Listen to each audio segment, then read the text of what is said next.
Kinasuhan na ng Department of Environment and Natural Resources ang developer na nagtayo ng subdivision sa tuktok ng bundok na naging sanhi umano ng malawakang pagbaha sa Cebu. Si Vel Custodio sa report.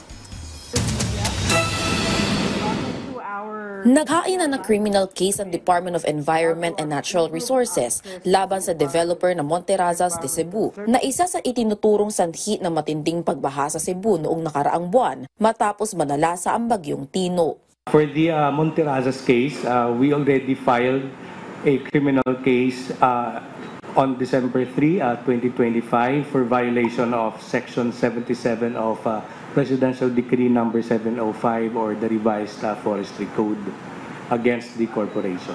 Ayon sa ahensya, handa silang ilatag ang mga ebidensya, kabilang ang satellite imagery at inventory. If I'm not mistaken, there was an intention to apply for something because a inventory was conducted in 2022 which identified 745 trees, and last we checked, when we checked recently, there were only 11 trees left. So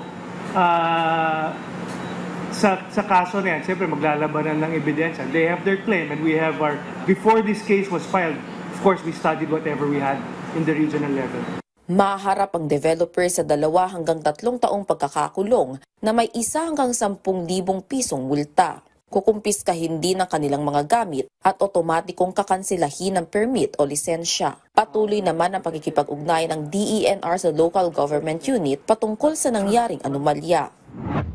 Samantala, dahil sa lumulubhang problema sa baha, nakikipag-ugnayan na ang DENR sa iba't ibang ahensya ng pamahalaan para sa flood mitigation at implementasyon ng National Flood Master Plan.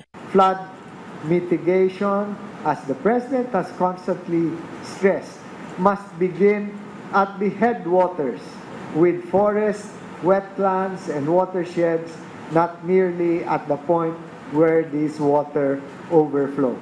So we have worked closely with the team of Secretary Vince Dizon in order to make sure that infrastructure projects, especially for flood control, are aligned with the river basin plans, as well as with the nature-based solutions. Makikipagtulungan din ng DENR sa National Irrigation Administration para sa pagkukunan ng tubig tuwing tagtuyot. Kaugnay nito, nauna nang inilunsad ni Pangulong Ferdinand R. Marcos Jr. ang Oplan kontra baha noong nakaraang buwan, kung saan kasama dito ang mga lalawigang madalas na binabaha, kabilang ang Cebu, Bacolod, Rojas City at Bulacan. Vel Custodio para sa Pambansang TV sa Bagong Pilipinas.